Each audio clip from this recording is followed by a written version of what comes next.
The issue of violence in the home was highlighted last year in France, where on average, one woman died every other day. In total, 146 women were recorded as being victims of femicide. Our reporter Raphael Vivant has been looking at an artistic initiative to pay tribute to those victims of domestic violence. Aïssatou, Marie, Christelle and Alexia. These women were all killed by their spouse or ex-partner. To remember them and other victims of domestic violence, French illustrator Fanny Vella has crafted this tribute to them called Behind the Numbers. Figures that record those killed each year. I thought it was dramatic, but it's something that doesn't speak to me. What speaks to me is having a face, a name, an age, to show who that person was. Relatives of the woman described what their mother, sister or friend was like to the illustrator. Their personalities portrayed in moving and luminous portraits published on social networks.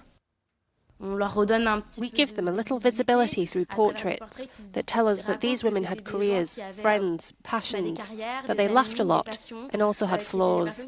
They were people who perhaps did not let everything show on the outside.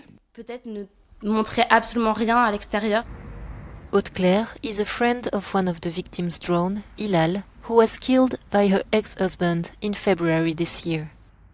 She was a co-worker, a friend. She was dazzling, full of life. For herself and Hilal's family, the portrait is healing. It's a way to give her back her humanity and for people to see what we've lost, what was taken away from us. And it's important to also show that all these women, they weren't just poor women crying all day long. Femicide is not that.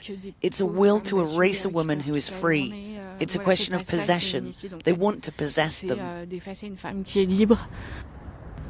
Last year, at least 146 women were victims of feminicide in France, one death every 2 days. On this International Day for the Elimination of Violence Against Women, NGOs are once again raising the alarm. And this year the context is even more concerning. Because of lockdown, domestic violence is on the rise throughout Europe. Raphael Vivant in Lyon for Euronews.